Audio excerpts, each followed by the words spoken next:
Bem, bom dia a todos e a todas. É especialmente significativo estar aqui porque o trabalho de Keila, como simbolicamente se integra a grande rede de pontos de cultura do Brasil, hoje são 3.393 pontos, em todo o estado, todo o território nacional aqui, é um continente.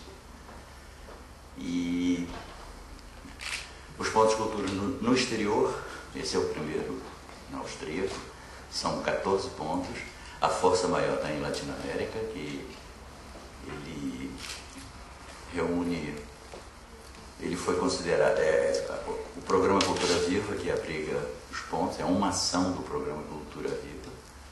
Ele recomenda uma ação que não tenha essa ligação específica com o Estado, mas parte para a sociedade,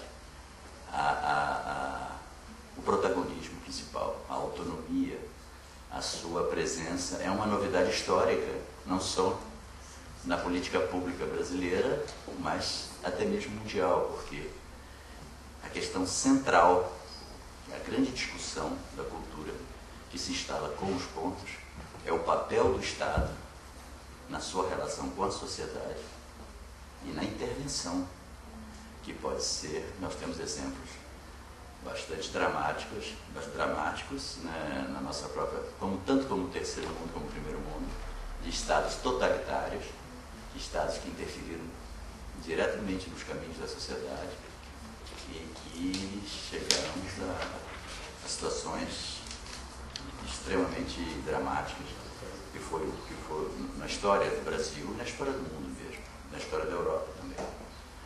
Mas o que o Ponto de Cultura trabalha, essencialmente, é uma quebra de hierarquia, uma quebra dos papéis, onde o Estado venha como dominador ou como o senhor absoluto das verdades. O Ponto de Cultura, que foi iniciado na gestão de Gilberto Gil, no Ministério da Cultura, seguida por Juca Ferreira, ele foi formatado enquanto programa de Estado de seus conceitos, seus valores. Ele vem um conjunto do Ministério da Cultura, que nessa gestão de Gilberto Gil foram eleitos 3 eixos estruturantes desse trabalho, que é a cultura como cidadania, a cultura como narrativa simbólica e a cultura como economia criativa. E Célia Turino fez o trabalho de formatação dentro desse caldeirão, desse bojo, desse conjunto de conceitos. E os pontos no próprio Brasil, no Brasil ele em si, o Brasil pela sua complexidade, pela sua diversidade, essa é uma característica forte da atual gestão do Ministério da Cultura, que é essa celebração da diversidade brasileira. Mesmo assim, os pontos de cultura não têm fórmula. Logo, o trabalho de Keila, que simbolicamente, a gente diz simbolicamente, porque os pontos de cultura no Brasil, eles trabalham, são 3 parcelas, você apenas potencializa quem já é ponto de cultura. Então, você precisa, o Estado apenas reconhece que aquela entidade, fora do governo, fora do Estado, ele reconhece uma força e potencializa já aquela ação. E são recursos, são R$180 mil, em 3 parcelas, e durante 3 anos você é a mistura do axé com o crachá.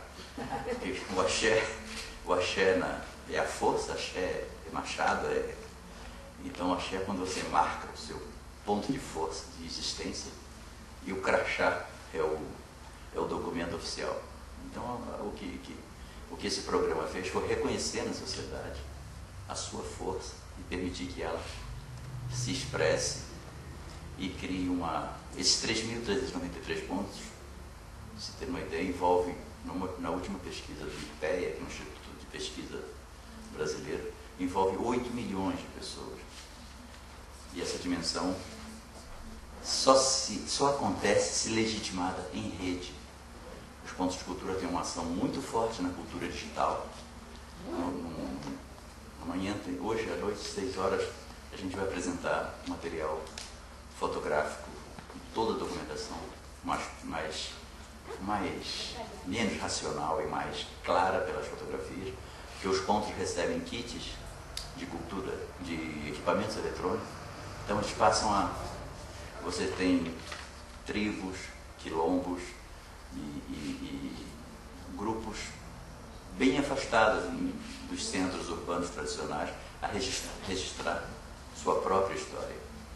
Então essa característica de personagem central, de sujeito da sua história, de força da sua própria vida, você tem isso muito acentuado, mesmo no Brasil. O Brasil, ele tem essa coleção como todos os povos, também a Áustria, o Brasil passa, as caricaturas que a gente vai tendo sobre, que não fere com a vida. Ontem à tarde eu estava numa praça, fui dar uma, aqui, Marx-Winterplatz, aí estava sentado ali, e aí fiquei olhando, fiquei um tempo ali, para respirar um pouco chegando assim, então estava vendo as pessoas, a relação, e de repente, o ponto que me levou ao Brasil estar ali era o sol, que tem sol, mas você pode também manter suas relações mesmo na neve ou no frio, mas as pessoas assim como camaleões, assim, sabe, olhando, e assim, aquele não fazer nada, o famoso ócio criativo, aquele sentido assim as crianças brincando com a água, de uma maneira que pareciam os meninos de uma periferia brasileira, que estavam simplesmente encantados com aquele momento assim, de uma tarde, essa luz belíssima que tem aqui. E aí você vê assim como as barreiras, as fronteiras dividem. Em algum momento, naquele momento eu me senti completamente dentro, pela humanidade em si, entendeu? Esse sentido mesmo de fraternidade, de família, de junção. E a cultura, nesse sentido, tem esse papel. A cultura como aceitação do outro. A gente tem muita visão europeia, às vezes, do multiculturalismo, quando reconhece as diferenças, mas as deixam, de uma certa maneira, nas suas estantes, estratificadas em espaços reservados.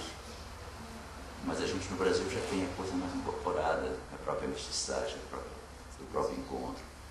E ali, pelo elemento humano, pelo elemento simples da convivência, assim, no momento que você se abre ao outro, você quebra todas essas barreiras da intolerância. E esse papel da cultura e o papel específico da brasa tem um sentido muito forte. O fato de estar aqui é exatamente como esse reconhecimento e como a importância de que a gente esteja conectado, interligado, independente das divisas, das fronteiras. Eu trago aqui um documento, que é um certificado, que é formal, é o axé com crachá, né? É o crachá da Keila como ponto de cultura no exterior, que é assinado pelo ministro Juca Ferreira e por mim, como secretário, para que ela tenha esse crachá, mas mais importante é o que esteja por trás desse crachá, que é o seu coração, a sua paixão, o seu amor e envolvimento dessa relação diária com o Brasil.